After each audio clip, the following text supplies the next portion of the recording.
పల్ల జడల నడుమ గంగమ్మ కొలువట, నీ పక్కన పార్వతమ్మ తోడు ఉందట. నాగుపాముల నగలే నీకు మోజట, సామి నంది నిన్ను మోసి ఆనందపడెనట.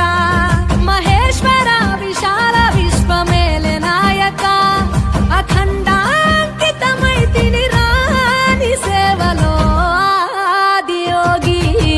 గరళా కంఠుడా ఆదియోగి, ఘనశూలధారుడా ఆదియోగి.